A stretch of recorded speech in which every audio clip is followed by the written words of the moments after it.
Welcome back, everybody. I've got another candidate, Democrat candidate for lieutenant governor, so that makes 5 of them. This is going to be a crowded stage when we do the debate. You've got Sabina Matos, Sue-Ann Dubois, Saikam Savoravong, Cindy Coyne, and joining me in studio is Ross McCurdy. Good morning, Ross. Good morning, Gene. Nice to have you, and you're a high school science teacher. Yes, sir. Why the jump to politics? I care. This is the same reason I got into teaching. Rhode Island's been really good to me. I got into teaching because I care about our future.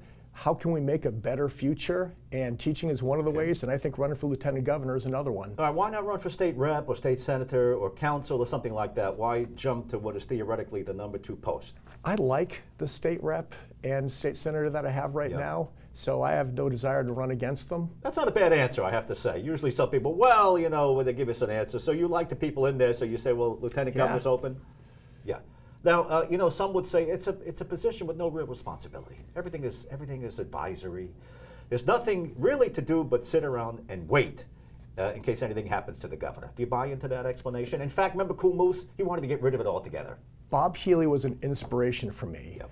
And the more you listen to what he had to say, the more it made sense. However, I do not want to get rid of the office, and this is sounding better and better. I just sit back with a pina colada, waiting to become governor. Now, I actually want to do a lot more than that.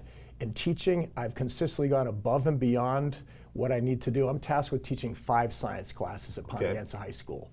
Over the years, I've raised $1 million for an energy lab, done some over-the-top renewable energy projects, created an alternative energy class. I recently created an aviation class. I got my pilot's license, and now I'm teaching kids how to fly.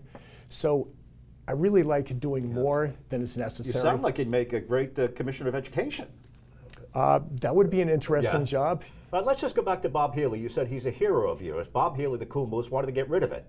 He basically said it was a gaffe, a waste of $1 million. We don't need it. So how can he be your hero and yet you want to continue with the office? Yeah, there's a lot of conflicts in there. I think the office can do a lot of good, and I think we need somebody in position to take the place of the governor as well. I think that's really important, and I think they can get way more done than just running the 3 offices that they're tasked with or their advisory councils. So I think meeting with people that are in the legislature, I think listening to the citizens, that's huge. One of the things I got to do was listen to people as I got my 500 signatures from for the nomination papers. By the way, they were all living. Okay, that's okay. A little dig at Sabina Matos. Hey, listen, this is the business we've chosen, right? Exactly, and I got to say that wasn't her fault. They need to reform that. It's typical that a lot of the established people pay other people, even out-of-state people, to go and get signatures. They need to fix that so the politicians who are running actually get their own signatures. It doesn't need to be 500 or 1,000, but they need to fix that. Okay, most of them are politicians. You want to be a politician. Sabina Matos, incumbent, wants a second bite at the apple. She says she's going to be the supermarket lieutenant governor. There's food deserts. The greedy supermarket owners are not treating the community right. Sue-Ann Dubois, she wants to be the RIPTA lieutenant governor. Saikam Savoravong, I'm going to be the business development lieutenant governor. Cindy Coyne, she's going to be the caretaker lieutenant governor. Ross McCurdy, what lieutenant governor are you going to be? There's a whole 6-pack. Well, just give me one headline so I can, give me a list. Education. Education. Okay. We need more CTE programs, that's career and technical pathways, where kids, this is a pipeline from high school to could be in careers and jobs. This could be in construction, automotive, cybersecurity. Pawtucket High does a lot of that. A lot of schools are doing that, but we need to have more. Okay.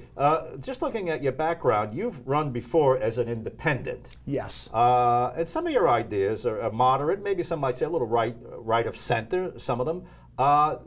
You consider yourself a Democrat, or you're just running because, look, I can get some traction as a Democrat? And by the way, you wouldn't be the first one. There's plenty of Democrats up there that would be Republicans if they thought they could get elected. That's true. In a lot of ways, I'm straight Democrat. I'm pro-union, pro-education. So there's a lot of areas. A big one for me is renewable energy. That's very Democratic. Probably where I'm swinging more to the right is in the area of Second Amendment. I'm a steadfast defender of Constitution and Second Amendment rights. That's really important to me. I'm prior military. And when I was going out and getting signatures and listening to people, that was the first question they asked me. Where do you stand on Second Amendment rights? And I said, I support them. These Second Amendment rights shouldn't be infringed on. In the last 4 years, there's been a lot of infringing. There's 160,000 good, law-abiding firearms owners out there who are responsible, they care about safety, they're against gun violence, but they don't want to see their rights taken away. You might remember, who was it? Helena Folks was talking about taking away people's firearms. That's not right. Well, she said, I never said that I was going to take away people's firearms. She did say, she made it sound like that, but she clarified that with me on the radio, and she said, I'm for a registry. I'm for a registry, which the gun advocates will say is unconstitutional. So she stepped in it with that. Governor McKee, he signed the assault weapons ban, and you will do what? You would try to repeal that? What would you do? I would like to see that actually repealed. Okay. So there's other things, the Hearing Protection Act I'd like to see go through. So there's things like that, which the key is working with like-minded people, which might be an uphill battle in some ways here in Rhode Island, but I'm all for gun safety. I like having SROs, the school resource officers in our schools. I teach in schools, my kids go to schools, so me and the other firearm owners are serious about safe storage and safety, but we want to retain our rights. That's important to us. How about the millionaire's tax? Both Governor McKee, well, he pushed one through. We have one, and Helena Folks still likes that. She'd like to spend the money differently than McKee is spending it on. Are you for a millionaire's tax or anything like that? Are you worried about chasing people to Florida? I'm worried about chasing people to Florida. Some people are already talking about moving to Florida.